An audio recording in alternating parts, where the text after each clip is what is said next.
সামনে বসা মুসলমান ভাইরা, পর্দার আড়ালের সম্মানিতা মা এবং বোনেরা, প্রশাসনের ভাইরা, প্রাণ প্রিয় কক্সবাজারবাসী, দল মত জাতি বর্ণ ধর্ম নির্বিশেষে কোরআনে কারিম শোনার জন্য যারা এসেছি, খুশি হয়ে বলছে আলহামদুলিল্লাহ। আল্লাহ রাব্বুল আলামিন বলেন, হাযা বায়ানুল লিন্নাসি ওয়া হুদাও ওয়া মাউইযাতুল লিল মুত্তাকিন। এ কোরআন আমি বিশ্বের মানুষের জন্য বায়ান হিসাবে, বক্তব্য হিসাবে, বর্ণনা হিসাবে নাজিল করেছি। আরবি গ্রামার অনুযায়ী লাম 13টা অর্থে ব্যবহার হয়। তার অন্যতম অর্থ হচ্ছে লাম ব্যবহার করা হয় জীবিত মানুষদের জন্য। কাদের জন্য? কোরআনে কারিম আল্লাহ নাজিল করেছেন জীবিত মানুষদের জন্য। তাহলে এর বক্তব্য, বর্ণনা যা কিছু আছে, যতদিন জীবন আছে আপনার ততদিন লাগবে। বিশেষ করে বাংলাদেশ, ভারত, পাকিস্তান এই 3টা দেশের মানুষ পাল্টিয়ে ফেলেছে এই কথাটাকে। আমরা অনেকে কোরআন পড়ি তো মানুষ মারা গেলে, মানুষ মরে গেলে কোরআন পড়ার দরকার নেই। মরে গেলে কোরআন পড়া না পড়া ওর জন্য সমান, যদি ওর কোরআনের উপরে দুনিয়ায় আমল না থাকে। এই জন্য পড়া লাগবে, তার সামনে বোঝানো লাগবে, বক্তব্য বিবৃতি দেওয়া লাগবে ওই পর্যন্ত যতক্ষণ ওর জীবন আছে। কি আছে? এর তথ্য কোন শব্দের দ্বারা পেলাম? লামের দ্বারা। কিসের দ্বারা? এই জন্য এখন থেকে এই সিদ্ধান্ত আমাদের নেওয়া লাগবে যে আমরা কোরআন পড়বো, বোঝাবো, এর বক্তব্য বিবৃতি দেব। কাদের সামনে? জীবিত মানুষ না মৃত মানুষ? হে নবী, কোরআনকে আমি বর্ণনা, বক্তব্য, উপদেশ হিসাবে জীবিত মানুষদের জন্য দিয়েছি। এর ভেতরে 2টা জিনিস আছে, অহুদান পথ নির্দেশিকা আছে, মাউইযাতুন উপদেশ আছে। কাদের জন্য? লিল মুত্তাকিন, যারা ভদ্রলোক, যারা তাকওয়া অবলম্বন করেছে, যারা আল্লাহকে ভয় করে চলে। কোরআনের উপদেশ কাজে লাগবে তাদের, কোরআনের পথ নির্দেশিকা মেনে নেবে তারা, যারা আল্লাহর ভাষায় ভদ্রলোক। কি লোক? আমরা জানি শয়তান ভদ্র না অভদ্র? বলেন বলেন। হযরত আদম নবীকে আল্লাহ যখন সৃষ্টি করলেন, 60 হাত লম্বা, 36 থেকে 40 হাত প্রায় মোটা, সেজদা দিতে বলেছিলেন। ফেরেশতারা সবাই এক বাক্যে রাজি ছিল। রাজি ছিল না শুধুমাত্র ইবলিস, শয়তান। ওর 950 বছর ইবাদতের কারণে আল্লাহর উপরে খুশি ছিলেন। শেষ পর্যন্ত গোলামত বানিয়ে বলেছিলেন, শুধু মাথাটা নিচু করো, এইটাই সেজদা হিসাবে ধরে নেওয়া হবে। ও মাথা না দিয়ে আগে লাগিয়েছে পা। আল্লাহর কাছে আর্গুমেন্ট পেশ করে বলেছিল, আনা খায়রুম মিনহু খালাকতানি মিন নারি ওয়া খালাকতাহু মিন তিন। তুমি আমাকে আগুন দিয়ে বানিয়েছো, আর ওইটা বানিয়েছো মাটি দিয়ে। আগুনের কাজ উপরের দিকে যাওয়া, মাটির কাজ নিচের দিকে যাওয়া। শয়তান সর্বপ্রথমে অহংকার করেছিল ক্ষমতা। কিসের কথা বুঝতেছেন? ও সর্বপ্রথমে আল্লাহর এই যে বিধানটা, এই আইনটা, আল্লাহর এই বক্তব্য শোনার পরেই বিদ্রোহ করেছিল ক্ষমতা দিয়ে, যে আমার ভেতরে পাওয়ার আছে, শক্তি আছে, আমি জ্বালিয়ে দিতে পারি। কিন্তু মাটি, ওর ভেতরে কিছু নেই, ও পড়ে থাকে। এই আয়াত থেকে তাফসীর কারক যারা মুফাসসিরিন ইকরাম ব্যাখ্যায় লিখেছেন, ক্ষমতার অহংকার দুনিয়ায় যদি কেউ করে, শক্তি হোক, টাকা পয়সা হোক, পাওয়ার হোক, যে কোনো ক্ষমতার অহংকার যদি কেউ করে, সে আল্লাহর কাছে শয়তান হয়ে যায়। যেন আমরা এই কাজ যেন কেউ না করি, আমরা যেন বিরত থাকি। আল্লাহ আমাদের তৌফিক দিন, আমিন। আল্লাহর উপদেশ, আল্লাহর ওয়াজ, আল্লাহর পথ নির্দেশিকা গ্রহণ করেনি শয়তান। আজকে জীবিত মানুষদের সামনে আমরা কোরআনে কারীম তেলাওয়াত করেছি। সূরা মুলকের 2টা আয়াত। তাফসীরুল কোরআন মাহফিল এখানে লেখা, আমি তাফসীর আকারে কথা বলবো ইনশাআল্লাহ।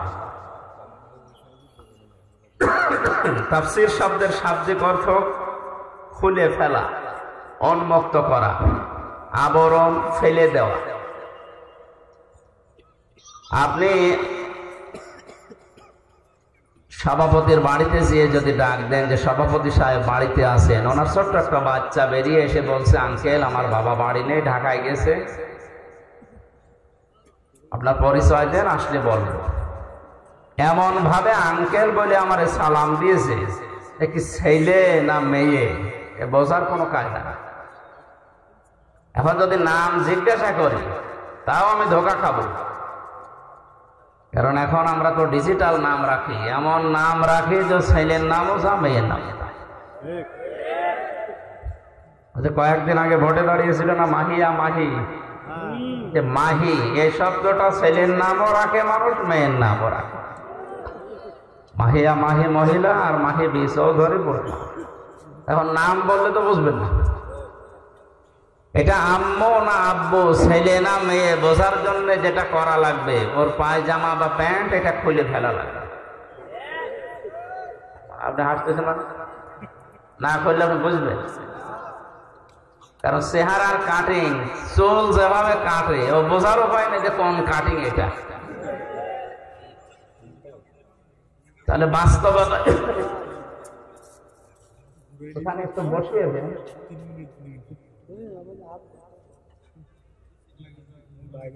তাহলে এর যে আবরণ দেওয়া আছে পায়জামা প্যান্ট লুঙ্গি যাই বলেন, এটা যদি খুলে ফেলেন এবার আপনি টের পাবেন যে এটা ছেলে না মেয়ে, আম্মু না আব্বু। কথা বলেন ঠিক কিনা?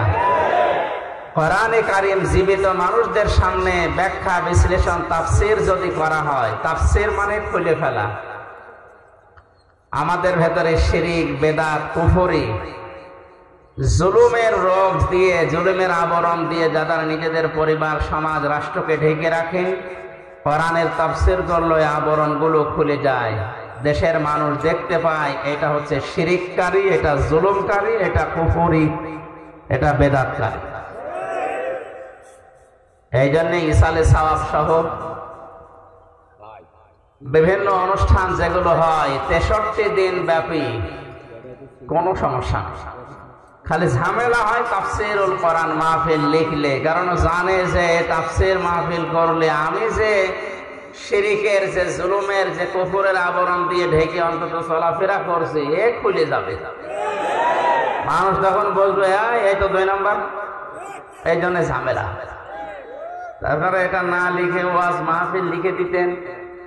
আল্লাহ কোরআনে যে ওয়াজগুলো দিয়েছেন আমরা ওয়াজ করতাম, তাফসীরুল কোরআন মাহফিল লিখেছেন, সুতরাং আমাকে এই পোস্টার অনুযায়ী অন্তত তাফসীর করা লাগছে। আল্লাহ যেন আমাকে তৌফিক দেন, হেদায়েতমূলক কিছু কথা বলার, আপনাদেরকে শোনার তৌফিক দেন। জোরে বলেন আমিন। আমরা নবীর একটা হাদিস পড়েছিলাম, বিশ্ব নবী বলেন, কেউ যদি তার নিজের ঈমানকে পরিপূর্ণ করে নিতে চায়, কিয়ামতের সবচাইতে বেশি কাজে লাগবে যেটা, তার নাম ঈমান। তার নাম কি? আমাদের ঈমানকে যদি আমরা কমপ্লিট করে পুরাপুরি করে আল্লাহর কাছে যেতে চাই, 4টা কাজ দুনিয়ায় করা লাগবে। কয়টা কাজ? আপনি মেলান তো, আপনি ঈমান পরিপূর্ণ করার জন্য এই 4টা কাজ করছেন কিনা? আন আবি উমামা রাদিয়াল্লাহু তাআলা আনহু قال قال النبي صلى الله عليه وسلم من أحب لله وأبغض لله ومنع لله وأطاع لله فقد استكمل الإيمان। 2টা হাদিসে আছে, বুখারী শরীফ, ইবনে মাজাহ শরীফ। আমি কথা ঘন্টা খানিক বলবো, কিন্তু শিক্ষামূলক কথা, যেহেতু একটু চিন্তা ভাবনা নিয়ে শুনবেন। আর যেটা শুনবেন ওই মুহূর্ত থেকেই যেন বাস্তব জীবনে, প্র্যাকটিক্যাল লাইফে আমল করতে পারি, এই নিয়ত করে শুনবেন। এইটাই যদি রাজি থাকেন তাহলে হাত তোলেন, লিল্লাহে তাকবীর। অনেকে হাত তোলেনি, ঠিক আছে, অসুবিধা নেই। না মানলে আমি আর কি করবো? বলিল হাক্কু মির রাব্বিকুম ফামান শাআ ফালিউমিন ওয়া মান শাআ ফালিয়াকফুর। হে নবী, আপনি হক কথাগুলো বলেন। যার ইচ্ছা হয় সে মানুষ, যার ইচ্ছা হয় সে কুফরি করে।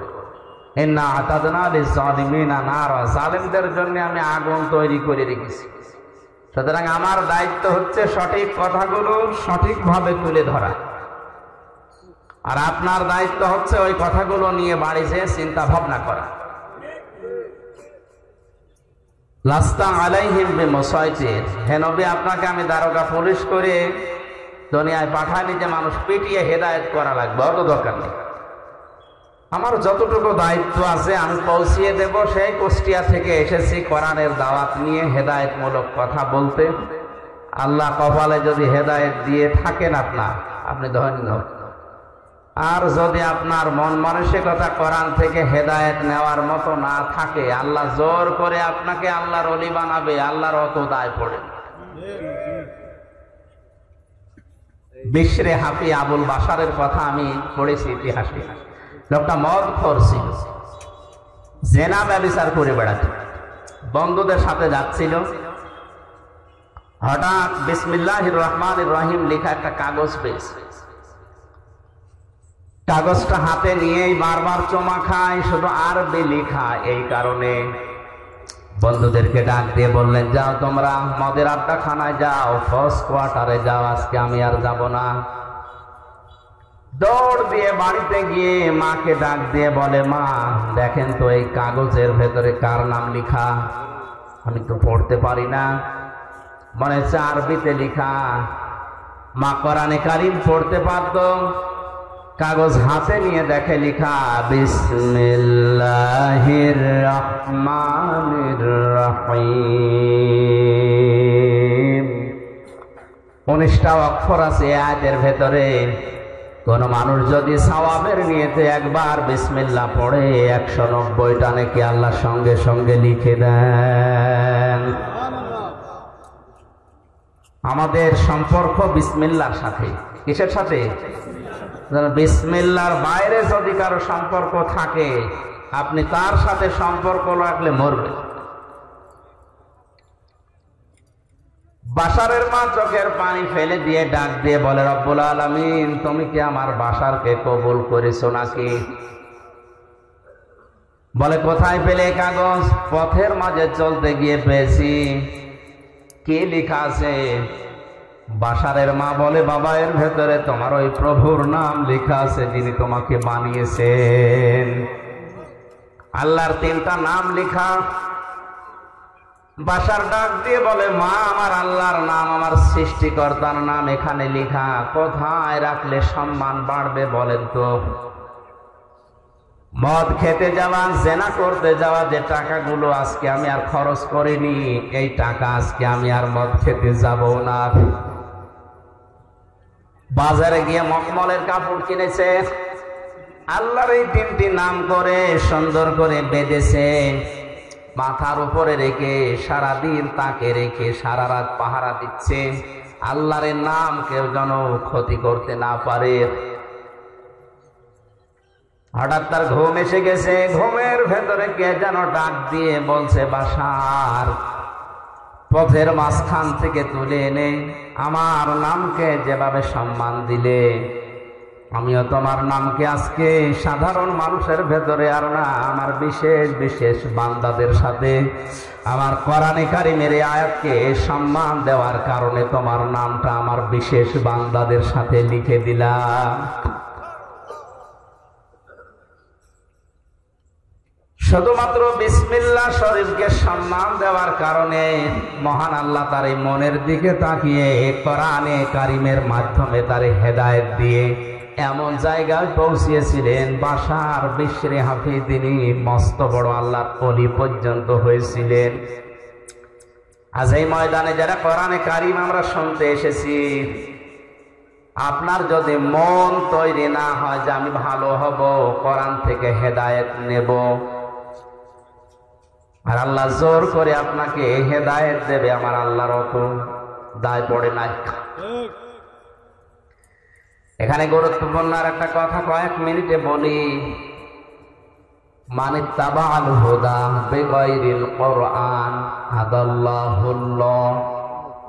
ভালো করে শোনো, আল্লাহর নবী বলে, এটা মুসলিম শরীফের হাদিস, কোন মানুষ যদি কোরআন বাদ দিয়ে পৃথিবীর কোন জায়গায় হেদায়েত পাওয়ার জন্য, ভালো হওয়ার জন্য যায়, আল্লাহ নিজে দায়িত্ব নিয়ে তাকে গোমরা বানিয়ে দেয়। আলেম নেই এখানে? আল্লাহ নবী দল্লা শব্দ দিতে পারতেন, আদাল্লা দিয়েছেন। দল্লা শব্দের শাব্দিক অর্থ হচ্ছে নিজেই নিজেকে পথ ভ্রান্ত করা, নিজেই পথ হারিয়ে ফেলা। আর আদাল্লা শব্দের ভাবে ফাআল থেকে আসার কারণে বাংলা অর্থ দাঁড়াবে আপনি নিজে হয়তো ভালো হওয়ার নিয়তে গিয়েছিলেন, কিন্তু কোরআনে কারীম, কোরআনের কর্মসূচি, কোরআনের নিয়ম নীতি সেখানে ছিল না। এই জন্য আল্লাহ নিজে দায়িত্ব নিয়ে আপনাকে আল্লাহ নিজে আরো খারাপ বানিয়ে দেবে। এই হাদিস থেকে বাস্তব যেটা আমার এই চোখে ধরা পড়ছে, কোরআনে কারীম যেই দলে নেই, কোরআনে কারীম যেই দরবারে নেই, কোরআনে কারীম যেই পীরের কাছে নেই, ওখানে যদি কেউ ভালো হওয়ার নিয়তেও যায়, আল্লাহ নিজে তাকে খারাপ বানাবে। এই জন্য আদাল্লাহ শব্দ দিয়েছে। হেদায়েত দেওয়ার একচ্ছত্র মালিকানা নবীজির। কার? বলেন বলেন। তিনি যদি বলেন যে আমি তোকে নিজে গোমরা করে দেব, পথ ভ্রান্ত করে দেব, পথ ভ্রষ্ট করে দেব, কক্সবাজারবাসী বলেন কে আপনাকে হেদায়েত দিয়ে জান্নাতের পথ দেখাবে?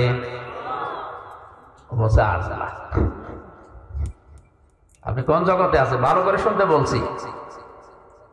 শাব্দিক অর্থ এটা ভাবে ইফআল থেকে আসার কারণে আদাল্লাহুল্লাহ, আল্লাহ নিজে দায়িত্ব নিয়ে, তিনি ফাইল, এখানে তিনি কর্তা, নিজে দায়িত্ব নিয়ে আপনাকে গোমরা বানাবে, খারাপ বানাবে। আর আগে যদি বিড়ি না খেতেন, যেখানে কোরআন নেই ওখানে গেলে আপনি বিড়ি খাবেন। তার বাস্তব প্রমাণ আমার কুষ্টিয়ার লালনের মাজা। কত মানুষ বিভিন্ন জেলা থেকে যায়, মনে করে আল্লাহর ওলি, অথচ কোরআন ওখানে চলে না।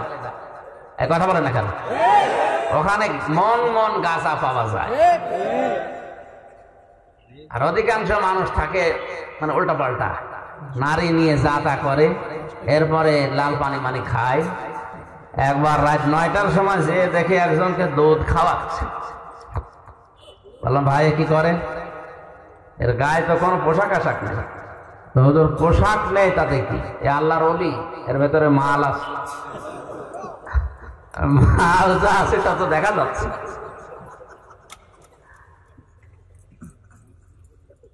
এর ভেতরে যদি কোনো মাল থাকে, এ মাল তো সবার আছে, এ মাল সবার নেই, ও মাল দেখার দরকার। নতুন কোন মাল যদি থাকে ওইটা দেখা। দেখেন এখানে কোরআনের নিয়ম নীতি থাকলে একটা মানুষ, যেখানে হাঁটুর উপরে কাপড় তোলা একজন পুরুষের জন্য নিষিদ্ধ, হারাম, আর উলঙ্গ হয়ে প্রায় বসে আছে, আর ওরে দুধ খাওয়ায় আর মনে করে আল্লাহর ওলি। এখানে কোরআন আছে? বলেন বলেন। অথচ মানুষ যারা যায় ভালো হওয়ার নিয়তে, অনেকে যায় যে আল্লাহর ওলির দরবারে যাচ্ছে, যাবার পরে দেখা যায় আরো খারাপ হয়। আগে যদি বিড়ি না খেত এখন বিড়ি খায়, আগে গাঁজা খেত না এখন গাঁজা খায়। এজন্য আজকের এই ময়দান থেকে সিদ্ধান্ত নেওয়া লাগবে, কোরআন যেখানে নেই ওই দল যদি আমার বাবাও প্রতিষ্ঠা করে আমি ওখানে যাব না। যেই দরবারে কোরআন চলে না ও দরবার যদি আমার বাবার দরবার হয় তারপরও আমি যাব না। যদি যায় আমাকে খারাপ বানিয়ে দেবে কে? এ দোষ কার? কারণ কোরআন নেই, তুই ওখানে গেলি কেন? শ্বশুরকে বাবা বলা জায়েজ আছে না?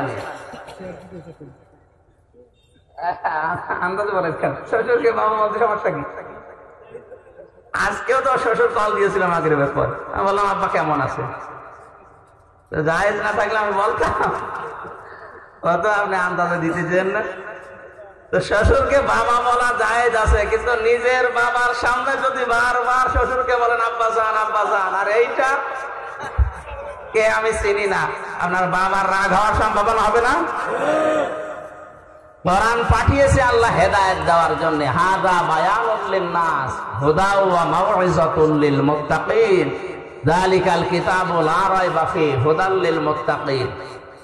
এরকম বহু আয়াত কোরআনে আল্লাহ দিয়েছেন যে এটা হেদায়েতের কিতাব। মানিত্তাবাআল হুদা ফামান তাবিআ হুদায়া ফালা খাউফুন আলাইহিম ওয়ালা হুম ইয়াহজানুন। এরকম প্রায় 26টা আয়াত আছে কোরআনে কারীম, প্রমাণ করে যে আমি হেদায়েত দেওয়ার জন্য দুনিয়ায় এসেছি। সুতরাং নিজের বাবার সামনে শ্বশুরকে বাবা বলা জায়েজ আছে, তারপরও যদি বারবার বলেন বাবার মনে যেমন দুঃখ লাগার সম্ভাবনা আছে। কোরআন আল্লাহ পাঠালো হেদায়েত দেওয়ার জন্য। এইটা বাদ দিয়ে আপনি যার কাছে যাবেন আল্লাহর তখন আপনার বাবার মতো রাগ হবে, দেখি তোর ওই পীর কেমন করে হেদায়েত দেয়। এই জন্য অধিকাংশ দরবারে গেলে মানুষ আজ হেদায়েত পাওয়ার পরিবর্তে গোমরা হয়ে যাচ্ছে। চট্টগ্রামের মরহুম আব্দুল জব্বারের দরবারে গেলে সন্তামণি কোরআন তুলে দিত যে কোরআন পড়ো আল্লাহকে পেয়ে যাবে। ফরফরা শরীফের যারা পুরাতন পীর ছিল সেখানে গেলে মানুষ আগে বলতো যে কোরআন শরীফ তুলে দিলাম আল্লাহকে পেয়ে যাবেন, যান। এখন অধিকাংশ দরবারে আর কোরআন তুলে দেয় না, দেয় কি বিভিন্ন নামের জিকির দেয়। আল্লাহর নামে জিকির দিলেও তাও সঠিকটা দিলে হয়, সুবহানাল্লাহ, আলহামদুলিল্লাহ, লা ইলাহা ইল্লাল্লাহ, আল্লাহু আকবার, এগুলো দেয় না। এমন জিকির দেয় কোরআনেও নেই, হাদিসেও সব বানিয়েছে। এই হু হু বলে জিকির আছে, সব চিটারি। এই দরবার টিকিয়ে রাখার জন্য নতুন নতুন করে একটা জিকির আবিষ্কার করে। এই ব্রাহ্মণবাড়িয়ার এই লাইনে কিছু মানুষ আছে, এবার আর একটা জিকির আরম্ভ করছে, এর নাম নাই নিতে পারলাম না, কি জিকির শুরু করেছে দেখেন। সূরা আরাফের 181 নম্বর আয়াতটা বলছি বাড়িতে যারা এই সমস্ত জায়গায় যান একটু মিলানি আয়াত। ওয়ালিল্লাহিল আসমাউল হুসনা ফাদউহু বিহা ওয়া দারুল লাযিনা ইউলহিদুনা ফি আসমাইহি সাইয়ুজজাউনা মা কানু ইয়ামালুন। জোরে বলেন আল্লাহু আকবার। আল্লাহ পাক বলেন আমার অনেক সুন্দর সুন্দর নাম আছে, যে নামে পারো আমি আল্লাহকে ডাকো। আপনি ইয়া রহমান বলে ডাক দেন, অসুবিধা নেই, বলে ডাক দেন, অসুবিধা নেই। কিন্তু সাবধান, আমি আল্লাহর নামকে উলট পালট করে এলহাদ করে আমার নামকে পরিবর্ধন করে কাটছাট করে তোমরা ডেকো না। কে বলছেন বলেন তো? আল্লাহর এই ওয়াজ শোনার পরেও যদি কেউ হো হো ইয়ালি বাবা, শালি বাবা, বিভিন্ন বাবার নামে জিকির করে, ও হেদায়েত পাওয়ার পরিবর্তে আল্লাহ ওরে নিজে আরো গোমরা করে দেবে। সুতরাং সিদ্ধান্ত যদি নিতে পারেন যে আজকের তাফসীর থেকে যেটা শুনবো আমি মেনে নেব, তাহলে কোরআন আপনাকে পথ দেখাতে পারে। সে ক্ষমতা কোরআনের আছে না? কোরআনে ক্ষমতা নেই? আর যদি আপনার এরকম সিদ্ধান্ত হয় যা শুনি এক কান দিয়ে শোনো আর এক কান দিয়ে বের করে দেবো, কিয়ামত পর্যন্ত এখানে ওয়াজ হলেও আপনার কিছু হবে না। এরকম ওয়াজ শোনার জন্য এসেছেন না। আমরা ঈমানকে যেহেতু পরিপূর্ণ করে নিতে চাই, কয়টা কথা বলেছিলাম? জবান খুলে বলেন কয়টা? খুব ভালো করে মিলান। আপনার ঈমান আসলে পরিপূর্ণ হচ্ছে না, আরো ঈমান ধ্বংস হয়ে যাচ্ছে। আল্লাহর নবী বলেন মান আহাব্বা লিল্লাহ, কেউ যদি তার ঈমানকে পরিপূর্ণ করে নিতে চায়, সে যাকে ভালোবাসবে সেটা যেন আল্লাহর জন্য বাসে, দুনিয়ার কোন স্বার্থ পাওয়ার জন্য না, দুনিয়ায় কোন নামের জন্য না, ভাইরাল হওয়ার জন্য না। সে শুধু ভালোবাসবে কাউকে। কার জন্যে? আমাদের আজ এইটা কিন্তু দিন দিন কমে যাচ্ছে। আমরা আল্লাহর জন্য কাউকে ভালোবাসতে পারছি না। কাউকে যদি কেউ ঘৃণা করে, কাউকে যদি কেউ ছেড়ে দিতে চায়, সে যেন অবশ্যই আল্লাহর জন্য ছেড়ে দেয়। আপনি যদি কোনো মানুষকে ছেড়ে দিতে চান, বন্ধুত্ব ছিল 20 বছরের, এখন আর রাখতে পারছেন না, দেখবেন এই লোকটা আল্লাহ রাসূলের বিরুদ্ধে গেছে, এই জন্য আমি আর ওর সাথে নেই। আজ 50 বছরে দলে আছি, কিন্তু এখন দেখি এটা কোরআন হাদিসের বাইরে। যদি ঈমান পরিপূর্ণ করে নিতে চান, এই মুহূর্তে আপনাকে তালাক দেওয়া লাগবে। ওয়া তাআ লিল্লাহ, কাউকে কিছু যদি দেন, দান করেন, হাদিয়াও দেন, এটা শুধু আল্লাহর জন্য দেওয়া লাগবে।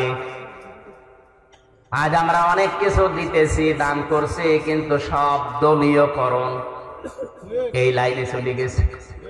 আমি যে ঈমান পরিপূর্ণ করে নেওয়ার জন্য আল্লাহর জন্য দেব, এই মন মানসিকতা আমাদের নষ্ট হয়ে যাচ্ছে।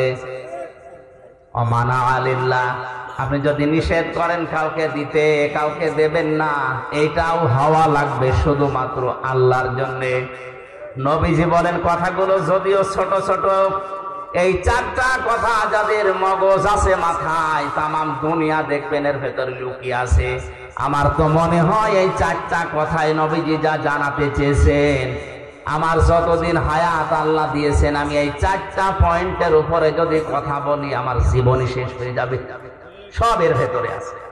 আপনি কাউকে ভালোবাসবেন আল্লাহর জন্যে, কাউকে ঘৃণা করবেন আল্লাহর জন্যে, কাউকে দান করবেন আল্লাহর জন্যে, দান করা থেকে বিরত থাকবেন আল্লাহর জন্যে, তাহলে দুনিয়ার থাকে কি? এই চারটা গুণ যদি কেউ অর্জন করে, নবীজি বলেন ফাকাদ ইস্তাকমালাল ঈমান। এই আরবি গ্রামার যারা জানে, ফা ব্যবহার হয় 19টা অর্থে। কয়টা? এর 13 নাম্বার কায়দাতে আছে, বালাগাত মান থেকে দেখবেন। এই ফা ব্যবহার করার নিয়ম হচ্ছে, আগের যে বর্ণনা নবীজি করছিলেন বা আপনি করছিলেন, এই কথাগুলো যদি কেউ মেনে নেয়, তাহলে পরের কথায় ফা দিয়ে গ্যারান্টি দেওয়া হচ্ছে। এরপরে আবার কদ আছে, কদ মানে নিশ্চয়, অবশ্যই। নবীজি বলেন ফাকাদ ইস্তাকমালাল ঈমান। এই চারটি গুণ যদি কেউ দুনিয়ায় অর্জন করে, ও যেন ওর ঈমানকে পরিপূর্ণ করে নিল। জোরে বলেন আল্লাহু আকবার। আমি সহ যারা শুনলাম, এখন থেকে এই হাদিসটার উপরে যেন আমল করতে পারি, নবীজি আল্লাহ তাওফিক দিন। জোরে বলেন আমিন। সূরা মুলক থেকে 2টা আয়াত পড়েছি, জবান খুলে তাফসীর শোনার নিয়তে। শয়তান যদি আশপাশে থাকে যেন চলে যায়। বলে আউযু বিল্লাহি মিনাশ শাইতানির রাজীম। বিসমিল্লাহির রহমানির রহিম। তাবারাকাল্লাযী বিয়াদিহিল মুলক ওয়া হুয়া আলা কুল্লি শাইইন কাদির। الذي خلق الموت والحياة ليبلوكم أيكم أحسن عملا وهو العزيز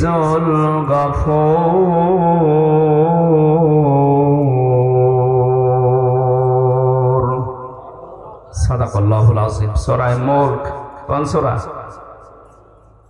বলেন বলেন। মুলক শব্দের শাব্দিক অর্থ বলার দরকার নেই, এ ঝামেলা। আমরা সূরার অর্থের দিকে যাচ্ছি। তাবারাকা বরকতময়, আল্লাযী ওই সত্তা, বিয়াদিহিল মুলক যার হাতে ক্ষমতা। এই আয়াত পড়লে এই সূরাটার ভেতরে 30টা আয়াত আছে। কয়টা? এশার নামাজের পরে ঘুমানোর আগে কোনো মানুষ যদি প্রতিনিয়ত এই সূরাটা পড়ে, আর এর ভেতরে 30টা পয়েন্ট আছে। এই 30টা পয়েন্ট যদিও দুনিয়ার প্র্যাকটিক্যাল লাইফে সত্যি আমল করতে পারে, মরণের পরে এই সূরা কবরে তাকে শাস্তি থেকে বাঁচিয়ে দেবে।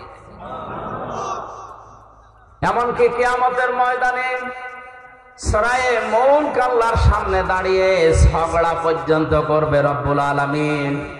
তোমার এই বান্দা তার প্র্যাকটিক্যাল লাইফে আমাকে আমল করেছিল, আমাকে কাজে পরিণত করেছিল, সুতরাং আমি তোমাকে বলছি তোমার এই বান্দাকে তুমি মাফ করে দাও, নয়তো তোমার কোরআন থেকে আমারে কেটে বাদ দিয়ে দাও। আমার মতো সলিমদ্দি আপনার মতো মানুষের জন্য কোরআন থেকে আল্লাহ আয়াত কেটে বাদ দেবে? বলেন বলেন। শেষ পর্যন্ত আল্লাহ আমাকে আপনাকে যারা এই আয়াতটা এখন থেকে আমল করবেন, শেষ পর্যন্ত নবীজি বলেন আল্লাহ তাদেরকে মাফ করে দেবে। কি আছে এই সূরার ভেতরে? যেহেতু 30টা আয়াত আমরা 2টা পড়েছি, অন্তত 2টা পর্যন্ত দেখি কি আছে।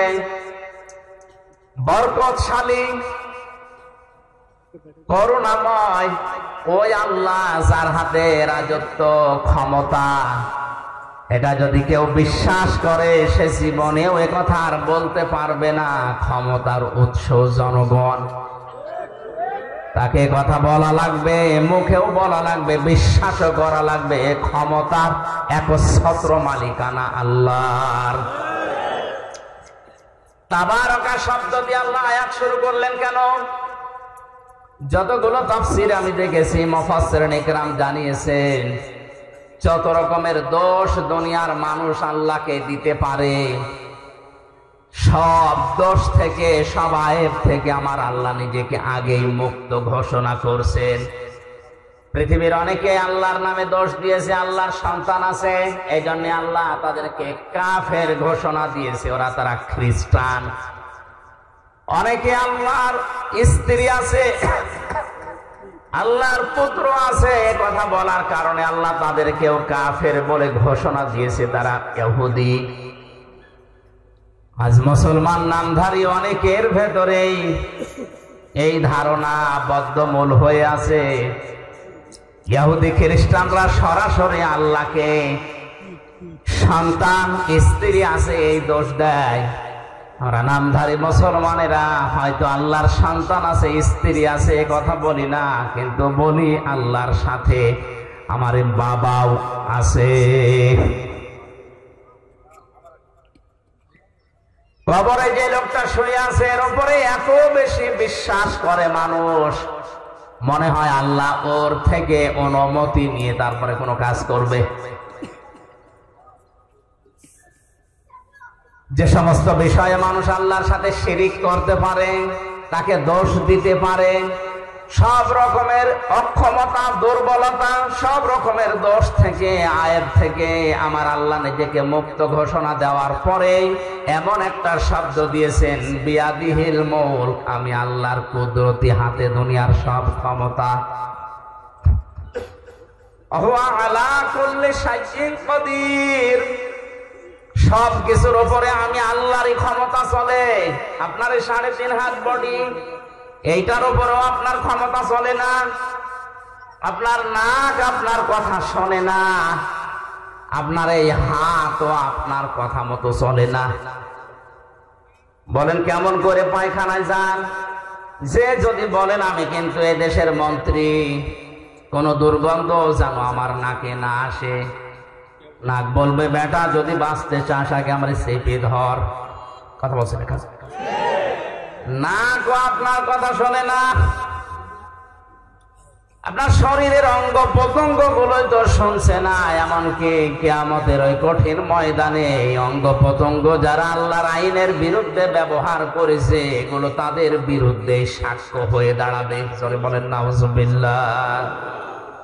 আল্লাহ রাব্বুল আলামিন বলেন, আল-ইয়াউমা নাখতিমু আলা আফওয়াহিহিম ওয়া তুকাল্লিমুনা আইদিহিম ওয়া তাশহাদু আরজুলুহুম বিমা কানু ইয়াকসিবুন। সূরা ইয়াসিনের 65 নম্বর আয়াতে আছে, কিয়ামতের দিন আল্লাহ মানুষের মুখের উপরে মোহর লাগিয়ে দেবে, সেলাই করে দেবে। হাত আল্লাহর সাথে কথা বলবে। আইদিহিম দিয়ে আল্লাহ শুধুমাত্র এই হাত বোঝাননি, হাত মানে বিভিন্ন রকমের হাত দুনিয়ায় মানুষের চলতে গেলে থাকে। কথা বলে কত রকমের হাত দুনিয়াতে আপনি ব্যবহার করেন। কেউ এই হাত ব্যবহার করছে, কেউ টাকা পয়সার হাত ব্যবহার করে, কেউ ক্ষমতার হাত ব্যবহার করে।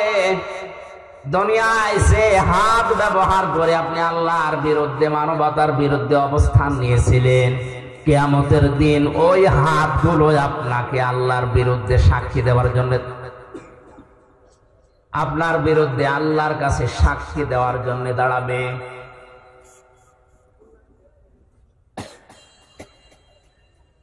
কক্সবাজারবাসী, এজন্য আমাদের এখান থেকে থেমে যাওয়া লাগবে। আমার হাত দিয়ে, সে সম্পদের হাত, ক্ষমতার হাত, এই হাত কোন হাত দিয়ে যেন আল্লাহ রসুল এবং মানবতার বিরুদ্ধে কোনো কাজ না হয়। আজকে হয়তো অনেককেই দেখতে পাচ্ছি, কিন্তু চোখ বন্ধ করার পরে আমার সাথে থাকা দূরের কথা, কেউ আমার সাথে থাকতেও চাইবে না। কোরআনে কারীম জানিয়েছে, ওয়াকুল্লুহুম আতিহি ইয়াউমাল কিয়ামাতি ফারদা। সূরা মরিয়মের 95 নম্বর আয়াতে আছে, কিয়ামতে প্রত্যেকটি মানুষকে আল্লাহ তার নিজের কাছে ডাকবেন, স্রেফ একা একা। কয়জন করে বলেন বলেন? সুতরাং বিভ্রান্তি যদি কেউ ছড়ায়, কিয়ামতে অনেকে হাজার হাজার মুরিদ নিয়ে উঠবে, এটা পুরা মিথ্যা কথা, আয়াতের সাথে সাংঘর্ষিক। কোন মানুষ যদি বলে কিয়ামতে আমার অমুক বাবা লক্ষ কোটি মুরিদ নিয়ে আসবে, স্লোগান দিতে দিতে, এটা মিথ্যা কথা। আল্লাহর কোরআন জানিয়েছে কিয়ামতে প্রতিটি মানুষ উঠবে। কয়জন করে বলেন বলেন? ফাইদা নুফিখা ফিস-সূরি ফালা আনসাবা বাইনাহুম ইয়াউমাইযিন ওয়ালা ইয়াতাসাআলুন। সূরা মুমিনুনের ভেতরে আল্লাহ বলেন, যখন সিংহায় ফুৎকার দেওয়া হবে, যত রকমের সম্পর্ক আছে মানুষের সাথে, সব সম্পর্ক কাট হয়ে যাবে।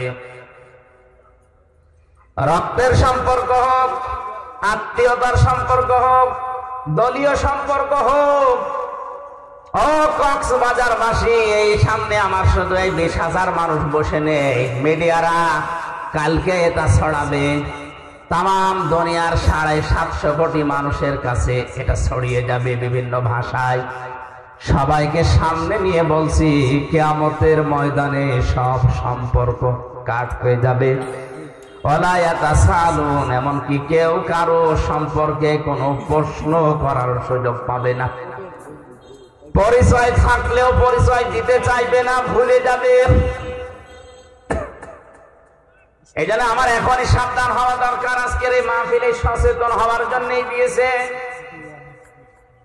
আল্লাহ। যেহেতু সব কিছুর উপরে ক্ষমতাবান, তার দিকে ভরসা আমারে ঠিক ওই পরিমাণ করা দরকার। কথা বলেন ঠিক কিনা? আমার বাস্তব জীবনের কথা বলছি। আমার 2টা মেয়ে আছে, একটা 10 বছর, একটা এই 3.5-4 বছর। বড়টাকে আমি উপরের দিকে ভাবে ছুড়ে মারলেও কান্নাকাটি করে, আর ছোটটারে উপরে তুললে ও যত উপরে তুলতে চায় তত আরো হাসে। বড়টা জানে যে আমার বাবা যদি উপরে আমার ছুড়ে মারে, আমার ধরতে পারবে না, পড়ে গেলে আমার লাগবে, আমার ব্যথা লাগবে।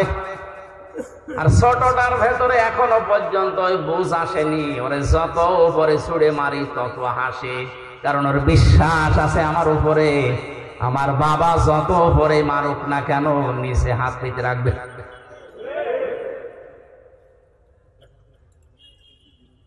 এই যে আলা করলে সাইকিন কাদির, সব কিছুর উপরে আল্লাহর ক্ষমতা চলে। আল্লাহর উপরে তাহলে কিভাবে ভরসা করা দরকার?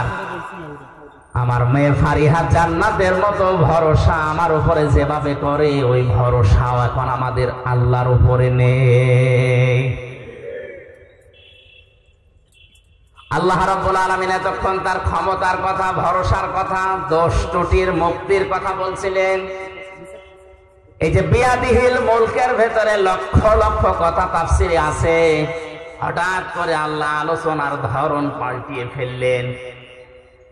তার ক্ষমতার কথা, নির্দোষের কথা, পবিত্রর কথা, এগুলো বলতে বলতে আল্লাহ সব পাল্টিয়ে, আলোচনার ধরন পাল্টিয়ে দিয়ে বললেন, এবার মানুষের জীবন এবং মৃত্যু সংক্রান্ত ভয়ঙ্কর 2টা তথ্য আল্লাহ দিয়েছেন। জবান খুলে বলেন, আল্লাযী খালাকাল মাউতা ওয়াল হায়াতা লিয়াবলুয়াকুম আইয়ুকুম আহসানু আমালা ওয়াল আজিজুল গফুর।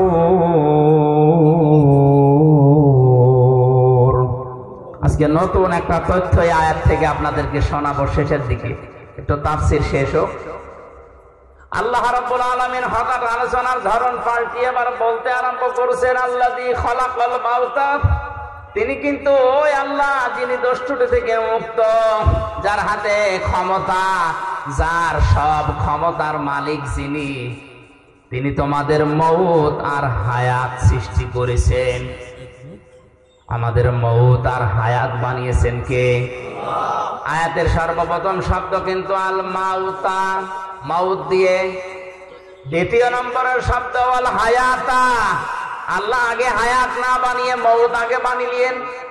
মুফাসসিরিন ইকরাম লিখেছেন, দুনিয়ার মানুষ একথা মনে প্রাণে 100 ভাগ বিশ্বাস করো যে তুমি আর যাই করো না কেন মরা লাগবে। পৃথিবীতে বহু নাস্তিকের জীবনী আমি পড়েছি, সালমান রুশদি সহ ডক্টর আহমেদ শরীফ, কত নাস্তিক যারা আল্লাহকে পর্যন্ত বিশ্বাস করেনি, কিন্তু এই কথা তারা বিশ্বাস করে বলতে বাধ্য হয়েছে যে মরা লাগবে। কি করা লাগবে? 6665টা আয়াত পর্যন্ত অনেকে অস্বীকার করেছে, এখনো করছে, ভবিষ্যতেও করতে পারে। একটা মাত্র আয়াত কেউ অস্বীকার করেনি, করতেও পারবে না কিয়ামত পর্যন্ত। কুল্লু নাফসিন যায়িকাতুল মাউত সুম্মা ইলাইনা তুরজাউন। আল্লাহ পাক বলেন, অবশ্যই সবাইকে মরা লাগবে, ফিরে আসা লাগবে আমি আল্লাহর কাছে। কার কাছে? মাউতা শব্দ আল্লাহ দিয়েছেন। তাফসিরে আমি মাউতের ধরন পেয়েছি, মানুষের মরণের যন্ত্রণা পেয়েছি প্রায় 10 রকম। মরণের পরে অধিকাংশ মানুষের এই আকৃতি আর থাকবে না।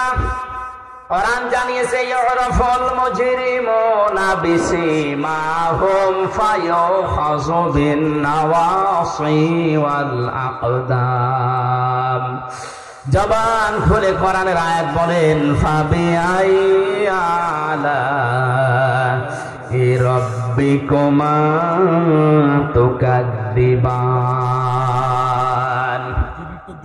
কিয়ামতের ময়দানে পাপিষ্ঠদেরকে আমি আল্লাহ জিজ্ঞাসা করব না, ও হামজা এই কাজ করেছিলে না? দুনিয়ার মানুষ আমরা দেখি আদালতে, এই 3টা বছর আমি জেলখানায় ছিলাম, যতবার আদালতে গেছি সাক্ষী নেয়, এমনকি আমাকেও বিচারক জিজ্ঞাসা করে আপনার নামে এই অভিযোগ আপনি করেছেন কিনা। উনি নিচে যেহেতু জানে না, উকিল যারা দাঁড়ায় তাদের কথাও শুনে বিশ্বাস পায় না, শেষ পর্যন্ত আমারে জিজ্ঞাসা করে আপনি এই অপরাধ করেছেন কিনা। আল্লাহ পাক বলেন, মানুষের এই বিচার ব্যবস্থার আমি আল্লাহর বিচার সম্পূর্ণ আলাদা। যেহেতু বিচারক ওই জায়গায় ছিল না, ওর অতীত বর্তমান ভবিষ্যৎ কিছু জানা নেই, এই জন্যে জিজ্ঞাসা করে না এটা করেছেন কিনা। আমি আল্লাহর সব জানা আছে, এই জন্য কাউকে তার পাপের কথা আমি জিজ্ঞাসা করব না, ওর শরীরের ভেতরে ওই চিহ্ন ফুটিয়ে তুলব। তাফসীরে 10 প্রকার মানুষের নাম আমি পেয়েছি। অনেক মানুষ মরণের পরেই তার চেহারা পাল্টিয়ে কুকুরের মতো হয়ে যাবে। আপনি যত সুন্দর করে কাফন দাফন দিয়ে উপরে ফুলের পাহাড় লাগিয়ে দেন, ভেতরে আল্লাহ তার আকৃতি কুকুর বানিয়ে দিয়েছে। কুকুরের চেহারা হবে কাদের? তাফসীরে আছে, মুফাসসিরিন ইকরাম জানিয়েছেন, দুনিয়ায় কুকুরের স্বভাবকে, একটা কুকুরকে আপনি খাবার দেবেন, যা দিয়েছেন, ও যদি মরণ পর্যন্ত খায় তাও শেষ হবে না। পাশেরটা যদি কিছু দেন হামলা দেবে। এই কথা বলছে না?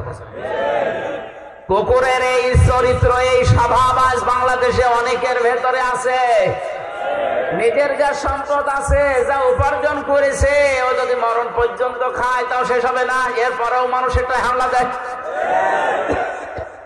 এ ধরনের মানুষ দিন দিন কমে যাচ্ছে। হ্যাঁ, 15-20 বছরে আরো বেড়েছে। নিজের যা আছে আমার মনে হয় ওর 14 বংশ কোনদিন শেষ হবে না খেয়ে। এরপরেও পাশেরটায় হামলা দেয়। আল্লাহর কসম, কোরআনে কারিমের সূরা রহমানের এই আয়াত থেকে বলছি, মরণের পরে আপনার আকৃতি থাকবে না। যদি থাকে তাহলে কোরআনের এই আয়াত মিথ্যা হয়ে যাবে। এক কথা বলে না কেন? হ্যাঁ, এখানে সমস্যা আছে। এই ইউটিউবার যারা আছে, এই যে ভিডিও করছে, এই কথাটা মনে হয় কাট করে কালকে ছেড়ে দেবে যে হুজুর কোরআন মিথ্যা হয়ে যাবে। এই কথা আমি এটা বললাম? আমি করোনা নিয়ে একটা তথ্য দিয়েছিলাম ভোলাতে, এরা কাটসাট করে এমন ভাবে উপস্থাপন করেছে, রিমান্ডে আমারও জিজ্ঞাসা করে, হ্যাঁ আপনি এটা বলেছেন, অথচ আমি তো ওইটা বলতে চাইনি। আগের কথা পরের কথা কেটে দিয়ে এখানে প্রসাব করিবেন, না করিলে 50 টাকা দেবেন। প্রসাব যদি নাও লাগে, টাকা বাঁচানোর সঙ্গে প্রসাব করি, এসে ধরা খায়। আমার এই ধরা খাইয়েছে এরা, এই কাটসাট করে 2 মিনিট 2.5 মিনিট করে ছাড়ে, আর এইগুলো আমার রিমান্ডে জিজ্ঞাসা করে। অথচ ওই কথা তো আমার না। আপনি আগের কথা পরের কথা 1 ঘন্টা 1.5 ঘন্টা 2 ঘন্টা কথা বলি, এগুলো না দিয়ে মাঝখান থেকে 2.5 মিনিট দিয়ে দিলেন। ও আগে পরে কি আছে আমি তো জানি না। অন্তত এই 150-200 ক্যামেরা যারা এসেছেন, আপনাদের হাতে পায়ে ধরে বলছি, এই ক্ষতি আর করেন না। আমি আবার হয়তো আপনাদের জন্য যাবো, কারণ এরাই ঝামেলা করে। এটা আর করেন না ভাই। আমাদের আকৃতি যদি মরণের পরে কুকুরের মতো করতে না চাই, তাহলে মানুষের সম্পদে হামলা দেওয়া, অবৈধভাবে খাওয়া, এটা এই মুহূর্ত থেকে বন্ধ করা লাগবে। কিছু মানুষের আকৃতি হবে সাপের মতো, সর্পের মতো। সাপের কাজ হচ্ছে একটা মানুষকে সবল দেয়, লোকটা মারা যায়, সাপের কোনো লাভ। এই জবাব দেন না। অনেক মানুষ এখন এই দেশে তৈরি হচ্ছে, সকালবেলা থেকে ওঠার পরেই ওর ধান্দা থাকে কার ক্ষতি করব, অথচ নিজের কোনো লাভ হয়। মাঝখান থেকে লোকটার 2 বছর জেল হয়ে যায়। আমার পেছনে যারা লেগে আমার 3 বছরে জেল খাটিয়েছে, তাদের কোনোই লাভ হয়নি। মাঝখান থেকে আমার 3টা বছর অন্ধকারে কেটে। আমার স্ত্রী সন্তান কষ্ট পেয়েছে, আমার বাবা মা কষ্ট পেয়েছে, তাদের কি হলো? তারা হ্যাঁ টাকা পয়সা কিছু পেয়েছে, ওইটা আমি নাই বললাম, তারা আর কি লাভ হলো? এই মানুষগুলো যদি আমার কাছে স্বীকার না করে, স্বীকার মানে তওবা করা, স্বীকার মানে কি? আমার কাছে মাপ চাওয়া, স্বীকার করা, তওবা করা, এটা যদি দুনিয়ার জীবদ্দশা এটা না করে আমার এই 3টা বছর যারা নষ্ট করেছে ওইভাবেই মারা যায়, আল্লাহর কসম এদের আকৃতি কিয়ামতের দিন আমার এই ক্ষতি করার কারণে সাপের মতো হবে। দেখলে আমি বলবো যে এই তো সেই লোক। শুধু আমার ব্যাপারে আমি বললাম, এরকম হাজারো মানুষের জীবনে ঘটছে এখন, না ঘটছে না? আকৃতি যদি ঠিক রাখতে চান, এই সুন্দর চেহারা আপনার থাকবে না। 3 নম্বরে কিছু মানুষের আকার হবে শূকরের মতো। কিসের মতো? শূকর দেখবেন নিজের বউ, ছেলে মেয়ে, বেটার বউ সব নিয়ে যায়, একটা অনুষ্ঠানে যায়, কোন জায়গায় যে নিজে বসে বসে এক জায়গায় থাকে, আর ওগুলো সব কচু খেতে ছেড়ে যায়। কার সাথে কি করছে আল্লাহ ছাড়া কেউ জানে না। কত মানুষের চরিত্র আজ তাকান, নিজের বউ যদি সুন্দর হয় বিষয় পায়রা করবে, আরো সুন্দর করে সাজায়, মানুষকে দেখায় যে জিনিস আমার আছে, জিনিস আছে, আপনি নিজে দেখেন, মানুষ দিয়ে দেখানোর দরকার কি? বউ সুন্দরী যার, এগুলো যদি দেখানোর মতো জিনিস হতো, কোরআন শরীফ আমি হাতে নিয়ে বলছে আমারটা আমি সত্যি আগে দেখাটা। আপনার যে আমার বউ একেবারে কম সুন্দর তা রিমান্ডে একটা কথা তো বলতে নেই। রিমান্ডে আমার বিয়ের একটা ছবি ছিল মোবাইলে, ছবি উল্টাতে উল্টাতে বলছে, হ্যাঁ হুজুর আপনার এই মোবাইলে পূর্ণিমার ছবি। পূর্ণিমা মানে পূর্ণিমা আমি কোথায় পাবো? এই যে এটা আমার বউ। হ্যাঁ হুজুর এত সুন্দর বউ কি করে পাইল? এই বউ দাঁড়ান তুলে নিয়ে আসবো। এই শেষ পর্যন্ত আরো ঘটনা যা ঘটার ঘটেছে।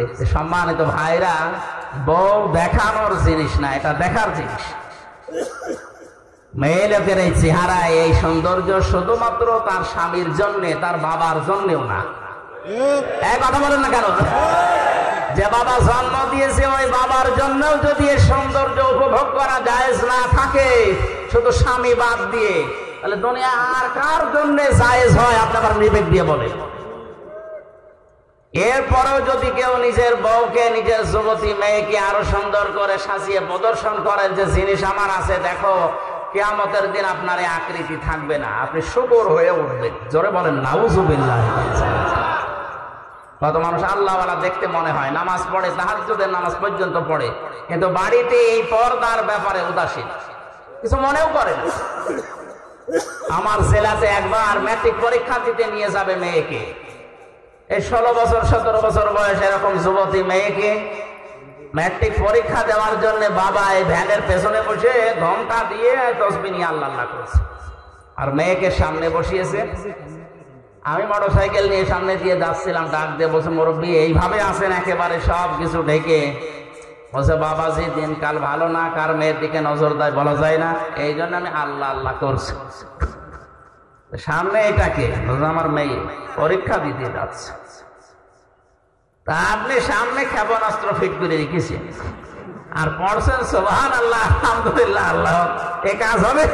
আগে ওইটা ঢাকে, আপনার মাথায় পাগড়ি দেওয়ার দরকার নেই, এই পাগড়ি ওই মেয়ের মাথায় দিন।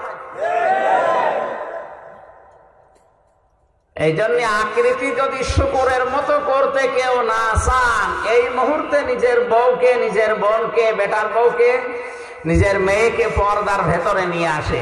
এটা আপনাকে বাঁচার জন্য আমি বললাম। এরকম 10 প্রকার আছে, আমি সবগুলো বলতে পারছি না। কয়টা পর্যন্ত করবো? 12টা? একটা পর্যন্ত করি না? সভাপতি আছে না? আলহামদুলিল্লাহ। সুবহানাল্লাহ।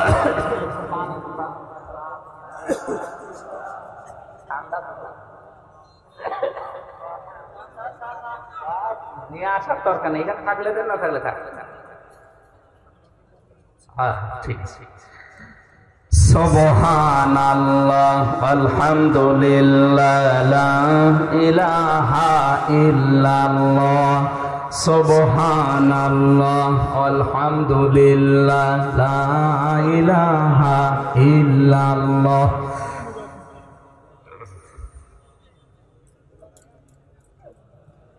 আমি জিকির করতে বললাম নাকি খাজা বাবা বলতে বলছি? আপনারা তো পুরুষ মানুষ, মহিলা প্যান্ডেল আছে না? ওই জায়গায় যদি সে বলতাম যে জিকির করেন, ওরা এমন আওয়াজ দিত, এর থেকে 3 গুণ আওয়াজ হইত। আমি তো মহিলা প্যান্ডেলের জিকির চট্টগ্রাম বিভাগে বিভিন্ন জায়গায় হয়, এগুলো দেখেছি। জিকির করতে বললাম, আপনারা জায়গায় জিকির করছেন, এখানে পুরুষ মানুষ আছে তো? দেখেন তো আগে, দেখেন কি হলো, দেখেন না কেন? পুরুষ নেই, জিকির করেন সুবহানাল্লাহ।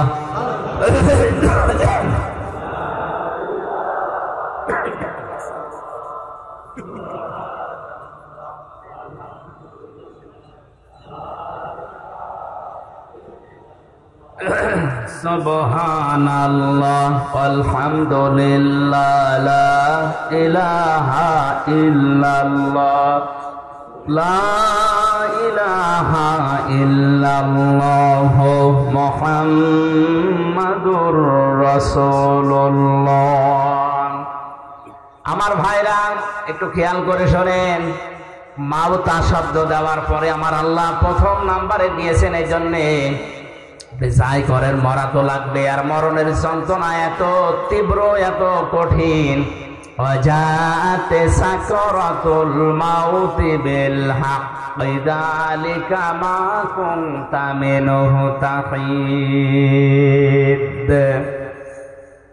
আল্লাহ রাব্বুল আলামিন বলেন, পৃথিবীর সব কিছু তোমার দৃষ্টিতে মিথ্যা হতে পারে, কিন্তু মরণের যন্ত্রণা হক, এটা সত্য।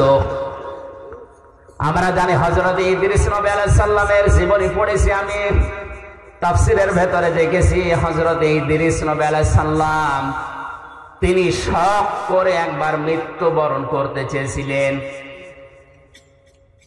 ডাক দিয়ে বলে রব্বুল আলামিন,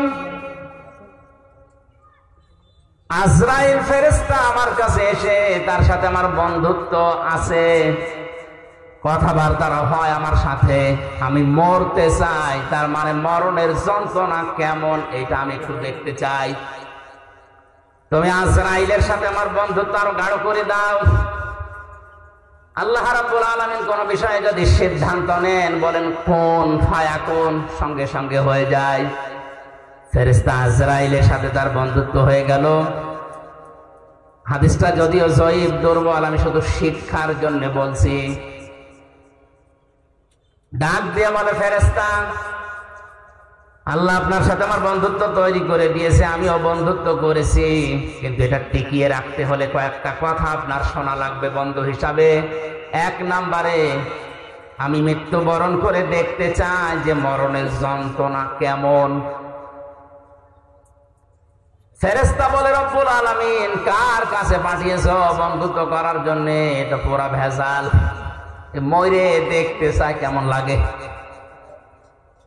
আল্লাহ পাক অর্ডার দিলেন, তিনি বললেন, হ্যাঁ আমাকে মারবেন, কিন্তু মরণের পরে আবার আমার রূহ ফিরিয়ে দেবেন, আমাকে আবার জীবন দিয়ে দেবেন।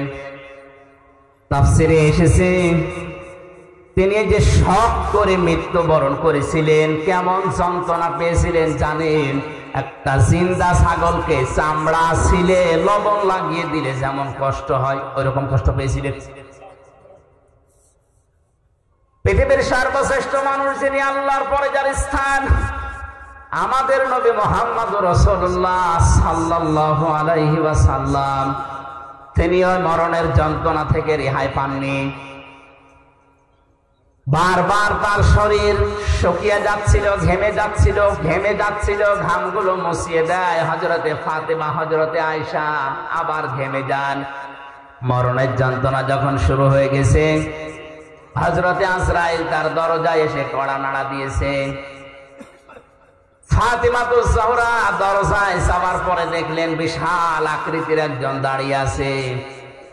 ভয়ে দৌড় দিয়ে বাবার কাছে আসলেন, ডাক দিয়ে বলে, বাবা, এমন একটা মানুষকে দেখলাম জীবনে এর আগে আমি দেখি নাই।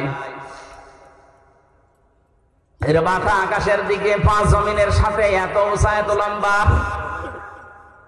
নবীজি চোখের পানি গড়িয়ে পড়লো, ডাক দিয়ে বলে, মা ফাতেমা, এটা দুনিয়ার কেউ না, এটা তোমাকে এসেছে এতিম বানাতে, এটা ফেরেশতা আজরাইল, আসতে দাও। সালাম দেওয়ার পরে ভেতরে প্রবেশ করলেন, ডাক দিয়ে বলে, ইয়া রাসূলুল্লাহ, আল্লাহ পাক আমাকে পাঠিয়েছেন দুইটা খবর পাঠানোর জন্য। আপনি যদি যেতে চান আমি নিয়ে যাব, যদি না যেতে চান আপনি থাকতে পারবেন। নবীজি বললেন, আজরাইল, আমি যদি থাকতে চাই কতদিন থাকতে পারবো? ফেরেশতা বলে, হ্যাঁ আপনি যতদিন ইচ্ছা ততদিন থাকতে পারবেন। তারপরে কি? মরা লাগবে। তারপরে কি? কারণ হচ্ছে আল্লাহ দিয়ে খলাকল মাউতা, আল্লাহ সর্বপ্রথম বানিয়েছেন মউত। আপনি আল্লাহর প্রিয়, আল্লাহর বন্ধু, আল্লাহর দোস্ত, আল্লাহর হাবিব, সব ঠিক আছে। আপনি যতদিন থাকতে ইচ্ছা করেন ততদিন থাকতেও পারবেন, কিন্তু ফাইনাল কথা, মরা লাগবে। নবীজি বললেন, আজরাইল, মরায় যদি লাগে তাহলে নশ্বর দুনিয়ায় থেকে আমার আর লাভ নেই। মহান আল্লাহ যদি আমার অপেক্ষায় অপেক্ষমান থাকে তাহলে আমাকে নিয়ে চলো। আজরাইল বলেন, আমি শুধু হাতটা তার বুকের উপরে রাখলাম। বিশ্বনবী ডাক দিয়েই বললেন, আজরাইল, তাড়াতাড়ি তোমার হাত আমার বুকের উপর থেকে সরাও, মনে হচ্ছে উহুদ পাহাড় আমার বুকের উপরে রেখে দিয়েছো। কক্সবাজারবাসী বলে, যে লোকটা জীবনে কোনোদিন হাত তুলে মোনাজাত করলে আল্লাহ ফেরত দেওয়া দূরের কথা, মনের ভেতরে আকাঙ্ক্ষা আসলে যার দোয়া কবুল হয়ে গেছে। জোহরের নামাজ পড়ছিলেন তিনি বাইতুল মুকাদ্দাসের দিকে। 2 রাকাত নামাজ হবার পরে আকাশের দিকে তাকিয়ে মনের ভেতরে একটা আকাঙ্ক্ষা এসেছে, আল্লাহ 16 থেকে 17 মাস পর্যন্ত আজ এই বাইতুল মুকাদ্দাসের দিকে আমি নামাজ পড়ছি। আমার মনটা খুব বেশি চায় আমি যদি কাবা শরীফের দিকে ঘুরে নামাজ পড়তে পারতাম তাহলে আমার মন আরো তৃপ্ত হয়ে যেত। নামাজের ভেতরে ওহী নাযিল করে দিলেন আল্লাহ পাক, ক্বাদ নারা তাকাল্লুবা ওয়াজহিকা ফিস সামা ফালানুওয়াল্লিয়ান্নাকা কিবলাতান তারদাহা ফাওয়াল্লি ওয়াজহাকা শাতরাল মাসজিদিল হারাম। হে নবী, আপনি আকাশের দিকে মুখ উত্তোলন করেছিলেন, আমি কিন্তু বুঝতে পেরেছি যে আপনার মনে কি চাই। আপনার মন চাই এই 16-17 মাস নামাজ পড়লেন বাইতুল মুকাদ্দাসের দিকে, কাবার দিকে মন চাই নামাজ পড়তে। জোহরের নামাজের বাকি 2 রাকাত আর মুকাদ্দাসের দিকে পড়া লাগবে না, নামাজের ভেতরে আপনি ঘুরে বাকি রাকাত কাবার দিকে পড়েন।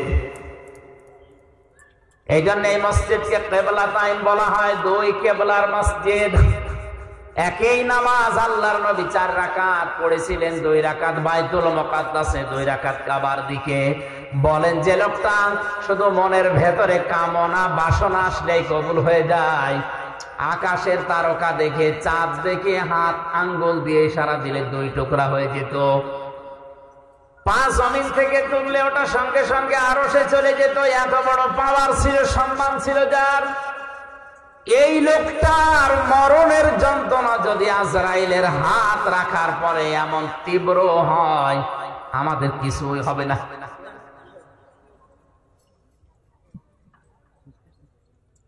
হযরত ঈসা আলাইহিস সালামের ঘটনা আমি তাফসিরে বাইজাবের ভেতরে পড়েছি। হযরতে ঈসা নবীর জামানার সমসাময়িক মানুষেরা খুব ভালো করে খেয়াল করেন, মরণ মাউতা শব্দ আল্লাহ দিলেন প্রথমে কেন, আর মরণের যন্ত্রণাটা কেমন, কতদিন থাকে এটা। হযরতে ঈসা নবীর উম্মতেরা ডাক দিয়ে বলেন, আল্লাহর নবী আপনি কি ভিন্ন মুজিজা দেখিয়েছেন, আজকে একটা নতুন মুজিজা আপনাকে দেখানো লাগবে। এটা একটা পুরাতন কবরস্থান, এখান থেকে যদি আপনি একটা লাশ উত্তোলন করে জীবিত করে তার মুখ থেকে সাক্ষী নিতে পারেন যে লা ইলাহা ইল্লাল্লাহ ঈসা রুহুল্লাহ, তাহলে আপনার উপর আমরা সবাই ঈমান আনবো। নবীরা বিপদে পড়লে সঙ্গে সঙ্গে সেজদায় পড়ে যেতেন। হযরত ঈসা সেজদায় পড়ে ডাক দিয়ে বলে, রব্বুল আলামিন, এরা আমাকে একটা চ্যালেঞ্জ ছুড়ে দিয়েছে, এই চ্যালেঞ্জের মোকাবেলা করা আমার দ্বারা সম্ভব না, যদিও আমি নবী। তোমার সাহায্য লাগবে এখন, মেহেরবানি করে এদের হেদায়েত দেওয়ার উসিলায় হলেও তুমি আমাকে সাহায্য করো, পাঠাও। আল্লাহ রাব্বুল আলামিন তাকে ওহী দিলেন, কবরের দিকে আঙ্গুল দিয়ে তিনি বললেন, কুম বিইজনিল্লাহ, হে কবরবাসী, আল্লাহর হুকুমে তুমি জিন্দা হয়ে যাও। সঙ্গে সঙ্গে কবর থেকে একটা মরা মানুষ জিন্দা হয়ে হযরত ঈসা নবীকে সালাম দিয়েছে।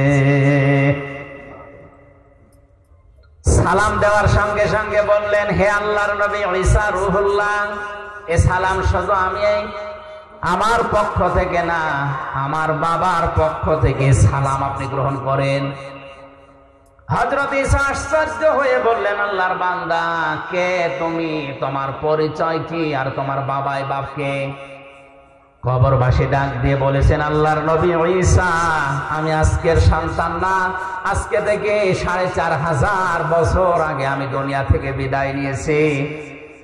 আমার বাবার নাম হযরতে নূহ আলাইহিস সালাম, আর আমার নাম শাম। আমার বাবা ইন্তেকালের আগে আমাকে জানিয়েছিল যে মরণের পরে তোমাকে 1000 বছর পরে আবার একবার জিন্দা হওয়া লাগবে। জামানার নবী হযরতে ঈসার মুজিজার কারণে এটা আল্লাহ আমাকে জানিয়েছে, এটা তোমাকে আমি ওসিয়ত করলাম। তুমি যেহেতু আবার জিন্দা হবে, এক নবী আর এক নবীর ভাই, এজন্য আমি নূহর ভাই হযরত ঈসা, আমার ভাই ঈসা যখন তোমাকে জিন্দা করবে ওই সময় তুমি তাকে আমার সালামটা পৌঁছিয়ে দিও।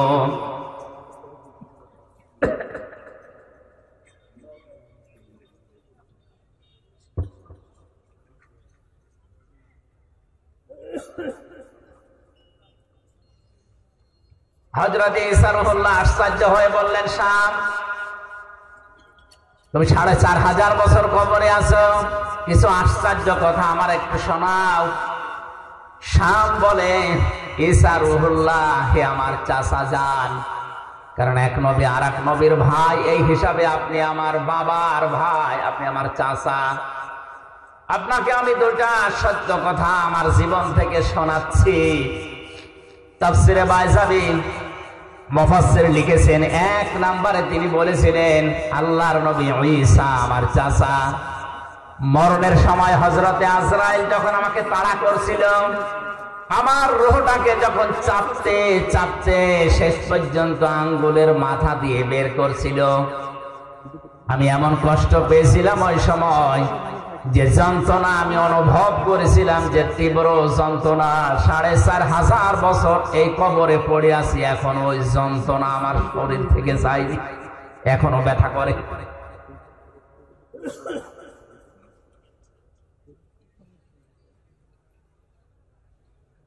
দ্বিতীয় নম্বরে, কবে কিয়ামত হবে আমিও জানি না। কিয়ামতের ওই কঠিন ময়দানে ওঠার আগ পর্যন্ত আমার শরীরের 360 জোড়া বিভিন্ন অঙ্গ প্রত্যঙ্গের জোড়া দেওয়া আছে। এই জোড়াগুলো আমার এখনো পর্যন্ত এই 4500 বছরের ভেতরে মনে হয় এখন কে যেন আমাকে পিটিয়েছে। মুফাসসির লিখেছেন শেষের দিকে, হযরতে শাম তিনি একজন নবী ছিলেন, যদি নবী নাও থাকেন তিনি একজন নবীর সন্তান। বাংলার মুসলমানেরা বলেন বিবেক দিয়ে, একজন মুসলমান নবীর সন্তান, তিনি একজন নবী, এরকম কথাও আছে। তার মরণের যন্ত্রণা যদি এরকম তীব্র হয়, 4500 বছরও তিনি ভুলতে না পারেন। আমরা যারা সাধারণ মুসল্লি, সাধারণ মুসলমান যারা, তাদের মরণের সময় কি হবে এটা আল্লাহ ছাড়া আর কেউ জানে না। এই জন্য এই মরণের যন্ত্রণা থেকে কেউ যদি রেহাই পেতে চায়, নবীজি ওই সময় আজরাইলকে বলেছিলেন, ভাই মরণের যে যন্ত্রণা সব আমার বুকের উপরে তুমি এখনই শুরু করে দাও, কিন্তু আমার এতিম উম্মতদেরকে তুমি কিছু বলবা না। আজরাইল বলেছিলেন, না এটা কথা দিতে পারলাম না, কিন্তু একটা কথা আপনাকে আমি দিতে পারি। কোরআনে কারিমের 6666টা আয়াতের ভেতরে সূরা বাকারার 255 নম্বর আয়াত যদি আপনার উম্মতেরা ফরজ নামাজ শেষ করার পরেই পড়ে, আর আয়াতের ভেতরে আল্লাহর 10টা ক্ষমতার কথা আছে। কয়টা বলেন বলেন? এই 10টা ক্ষমতা যদি ওর প্র্যাকটিক্যাল লাইফেও মেনে চলে, আমি আজরাইল কথা দিলাম মরণের সময় ওর কোনো শাস্তি যন্ত্রণা হবে না। মানুষ মায়ের বুকে দুধ খেতে খেতে যেভাবে ঘুমিয়ে যায় বাচ্চারা, ঠিক আমি ওইভাবে ওর জীবন কবজ করব। যে যন্ত্রণা থেকে নবীজি পর্যন্ত রেহাই পেলেন না, হযরতে শাম রেহাই পাননি, কেউ এই যন্ত্রণা থেকে বাদ যায়নি। সেখানে যে ফেরেশতা আজরাইল কবজ করবে জান, সেই যদি বলে যে আমি মাফ করে দেব, শাস্তি দেব না, এই আমলটা করলে শুধুমাত্র ফরজ নামাজের পরে আয়াতুল কুরসিতে 10টা ক্ষমতার কথা আল্লাহর আছে, এটা বিশ্বাস করে মনে প্রাণে প্র্যাকটিক্যাল লাইফে দেখাবেন, আর প্রতি 5 ওয়াক্ত নামাজের পরে একবার করে পড়বেন। আমার মনে হয় মরণের যন্ত্রণা থেকে বাঁচার জন্য এই আয়াতটা আমল করার দরকার আমাদের আছে না নেই? আল হায়াত দিয়েছেন আল্লাহ। হায়াত 5 প্রকার। কয় প্রকার? 1 নাম্বার হায়াত হচ্ছে আলমে আরওয়াহ, রূহের হায়াত বা রূহের জগৎ। সূরা আরাফের 172 নম্বর আয়াতে আল্লাহ এই তথ্যগুলো দিয়েছেন যে আরাফের জগতে, আলমে আরওয়ার জগতে আমাদের সাথে আল্লাহর অঙ্গীকারগুলো কি ছিল, আর আল্লাহর সাথে আমাদের কথোপকথন কি ছিল। 2 নম্বর হায়াত হচ্ছে হায়াত আলমে বুতুন, মায়ের পেটের জগৎ, 6 মাস থেকে 10 মাস 10 দিন পর্যন্ত। এখানে একটা ছোট্ট নিখুঁত তথ্য আছে, আলেমদেরকে বলছি। একটা মানুষ মায়ের পেট থেকে জন্ম নেওয়ার জন্য সর্বনিম্ন সময় লাগে 6 মাস। কয় মাস? বলেন বলেন। এই তথ্য আছে সূরা আহকাফের 15 নম্বর আয়াতে। আল্লাহ রাব্বুল আলামিন বলেন, ওয়াসাইনাল ইনসানা বিওয়ালিদাইহি ইহসানা হামালাতুহু উম্মুহু কুরহা ওয়া ওয়াদাআতুহু কুরহা ওয়া হামলুহু ওয়া ফিসালুহু 30 শাহরা। এই খেয়াল করেন, আপনি খেয়াল করেন বেশি করে। আল্লাহ পাক বলেন পৃথিবীর যত মানুষ আছে যে ধর্মই পালন করুক না কেন, প্রতিটি মানুষকে আমি আল্লাহ সৃষ্টিকর্তা হিসাবে আদেশ করলাম, নসিহত করলাম, অর্ডার দিলাম, তারা যেন তাদের মা বাবার সাথে ভালো আচরণ করে। এই আচরণ করার দায়িত্ব আল্লাহ দিয়েছেন শুধু মুসলমানদের। বলেন বলেন, যত ধর্মের মানুষ আছে দুনিয়ায়, মানুষ পদবাচ্যে যারা বিবেচিত, এই মানুষের আল্লাহর অর্ডার, সৃষ্টিকর্তার অর্ডার, মা বাবার সাথে ভালো আচরণ করা লাগবে। আপনি যদি দুনিয়ায় রিজিক বাড়াতে চান, আপনার সম্মান বাড়াতে চান, আপনার হায়াত বাড়াতে চান, মা বাবার সাথে ভালো ব্যবহারের কোনো বিকল্প নেই। মা বোন যারা এসেছেন, আপনার স্বামী, আপনি যদি চান সে বেশি দিন বেঁচে থাক, তার সম্মান মর্যাদা দুনিয়ায় আরো বেড়ে যাক, তার রিজিক, তার টাকা পয়সা, তার জমি জায়গা, ব্যাংক ব্যালেন্স, ব্যবসা বাণিজ্য আরো বেশি হোক, তাহলে স্বামীকে বারবার পরামর্শ দেবেন রাতের সবার সময়, স্বামী তুমি আর যাই করো, মা বাবার সাথে আর রক্তের সম্পর্ক যাদের সাথে আছে এগুলো ঠিক রাখো। তো অধিকাংশ স্ত্রী আরো এগুলো নষ্ট করে। কথা বলে না কেন? এগুলো যদি নষ্ট করে তাহলে সে কি তার স্বামীর ভালো চায় না অকল্যাণ চায়? ও চাচ্ছে যে আমার স্বামী আরো তাড়াতাড়ি মরে যাক, আমি আর একটা কাজ করব। ওর সম্মান মর্যাদা দরকার নেই, ওর টাকা পয়সা রিজিক আর দরকার নেই। এটা হাদিস। কোন স্বামীর যদি সম্মান মর্যাদা, তার রিজিক, তার হায়াত বেড়ে যাক, এটা স্ত্রী চায়, সে যেন অবশ্যই অবশ্যই পরামর্শ দেয়, স্বামীকে বলে স্বামী তুমি যাই করো, মা বাবার সাথে ভালো আচরণ করো।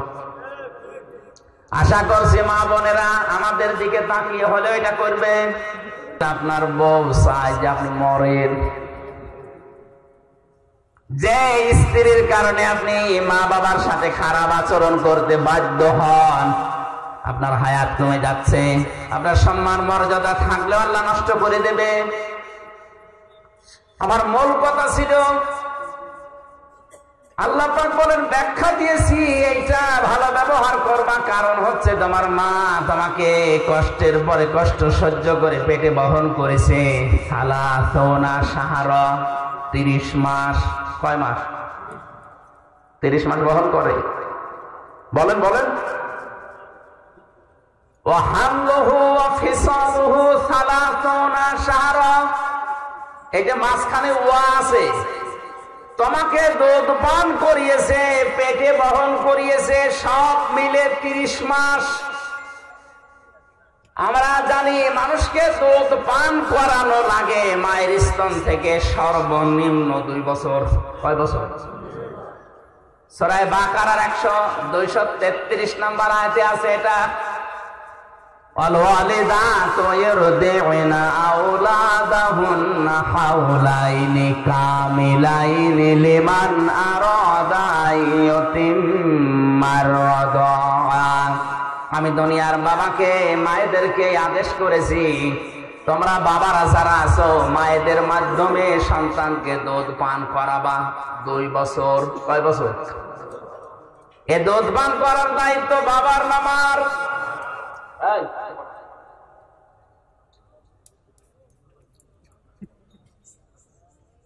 ইরদি'না আওলাদাহুন্না হাওলাইনি কামিলাইনি ইউতিম্মার রাদা।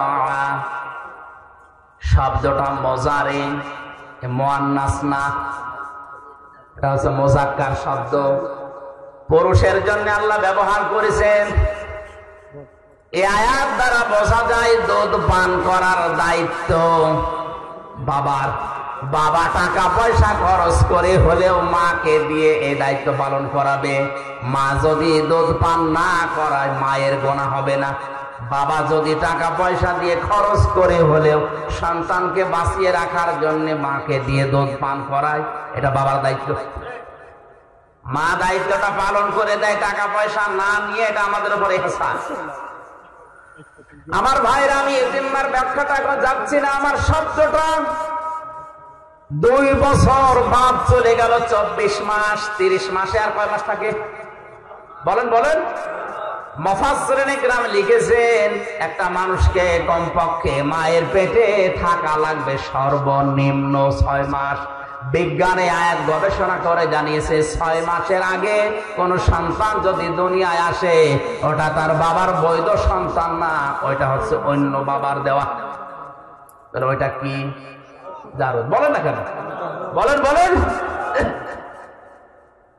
সূরা কলমের 13 থেকে 17 পর্যন্ত এখানে প্রায় 13টা গুণ, 9টা গুণ আছে। যারা যারো সন্তান দুনিয়ায়, এদের 9টা গুণ আল্লাহ এখানে দিয়েছে। পৃথিবীতে যারা যারো সন্তান তাদের 9টা গুণাবলী আছে। 1 নম্বরে গুণাবলী, এরা কোরআন বিরোধী।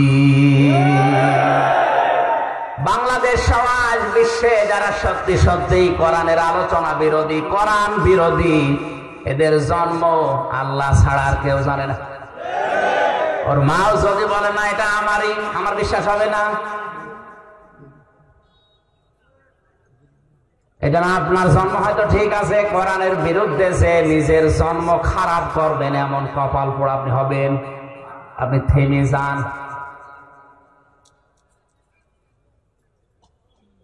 মায়ের পেটের ভেতরে এই জন্য 6 মাস থাকাই লাগবে। এক একটা শব্দে লক্ষ লক্ষ কথা আছে, আমি খুব তাড়াতাড়ি সংক্ষেপ করছি। 3 নম্বরে আলমে দুনিয়া, এই যে জগতে আমরা আছি, 60, 70, 80 বছরের হায়াত।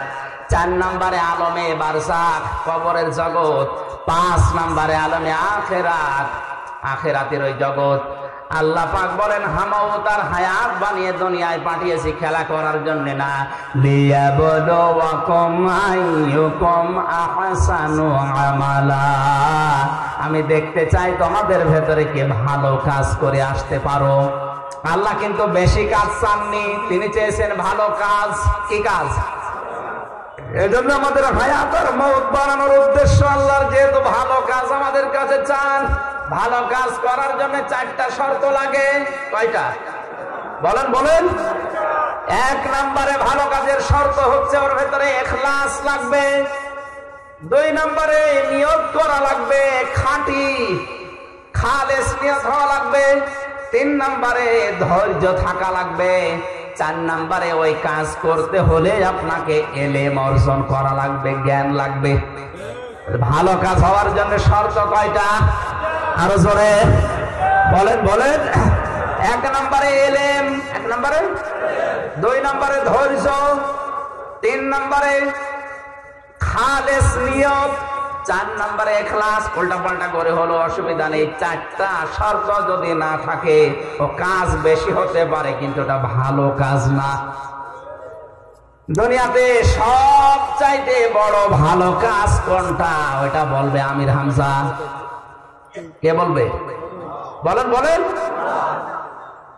আল্লাহ রাব্বুল আলামিন সবচাইতে ভালো কাজ কোনটা ওইটা কোরআনে কারিমে জানিয়েছে। আমি এক কথাই বলছি, ইয়া আইয়ুহাল্লাযীনা আমানু হাল আদুল্লুকুম আলা তিজারাতিন তুনজিকুম মিন আযাবিন আলীম। ইমানদারেরা, তোমাদেরকে আমি একটা ব্যবসার কথা দালালাত করব না, বলে দেব না যে ব্যবসা করলে জাহান্নামের আগুন থেকে তোমরা মুক্ত হয়ে যাবে। তো উমিনুনা বিল্লাহি ওয়া রাসূলিহি ওয়া তুজাহিদুনা ফি সাবিলিল্লাহ বিআমওয়ালিকুম ওয়া আনফুসিকুম। এ পর্যন্তই শেষ। একটু ভালো করে খেয়াল করবেন, ভালো কাজ কোনটা? ওইটাকে আমির হামজা বলছে না আল্লাহ বলছে? তোমরা বিশ্বাস করবে আল্লাহর প্রতি, রাসূলের প্রতি, আর এই বিশ্বাসের দাবি অনুযায়ী জান আর মাল দিয়ে আল্লাহর দ্বীনকে জমিনে কায়েম করার জন্য জিহাদ করা লাগবে। এটা ভালো কাজ। কে বলছেন? যালিকুম খায়রুল লাকুম। এইটাই ভালো কাজ। এইটাই বলেন বলেন। এইটাই ভালো কাজ। আল্লাহ রাসূলকে আমরা যা বিশ্বাস করি, এই দাবি অনুযায়ী জান আর মাল যাদের আছে, আমাদের একটাই টার্গেট হওয়া লাগবে, কি করে আল্লাহর জমিনে আল্লাহর দ্বীন কায়েম হয়। এইটাই ভালো কাজ। ইন কুনতুম তা'লামুন, যদি তোমরা জানো। আল্লাহ পর্যন্ত বলে শেষ করে দেননি। আল্লাহ রাব্বুল আলামিন বলেন হুয়াল আজিজুল গফুর, আমি কিন্তু আজিজ, আমি গফুর। আজিজ কাদের জন্য আর গফুর কাদের জন্য? আজিজ হচ্ছে আমি আল্লাহ তাদের জন্য যারা এই ভালো কাজটা শোনার পরেও দুনিয়ায় করে না, তাদের জন্য আমি শক্তিশালী, আমি মহাশক্তিধর। তারা আমার শক্তি সম্পর্কে জানে না। তাদের রক্তের ভেতরে 5 প্রকার ক্যান্সার আমি আল্লাহ দিতে পারি, যে কোনো এক প্রকার লাগিয়ে দিলে ওর বাহাদুরি শেষ হয়ে যাবে। আমি কিন্তু আজিজ, আমি কি? 2 নাম্বার আমি গফর। আমি কাদের জন্য গফর? আল্লাহর জমিনে আল্লাহর দিন কায়েম করতে গিয়ে যদি ভুল ত্রুটি হয়েও যায়, আপনার কর্ম পদ্ধতি যদি ভুলও হয়ে যায়, আপনার কাজ কারবার যদি কোনো ত্রুটিপূর্ণ থাকে, আমার আল্লাহ গফুর নামের খাতিরে মাফ করে জান্নাতে দিয়ে দেবেন। আল্লাহ এই আয়াত দুটা বাস্তব জীবনে আমাদের আমল করার তৌফিক দেন, আমিন। বারাকাল্লাহু লানা ওয়া লাকুম ফিল কোরআনিল আযীম। মোনাজাতটা করছি মুসাফির অবস্থায় করে যান।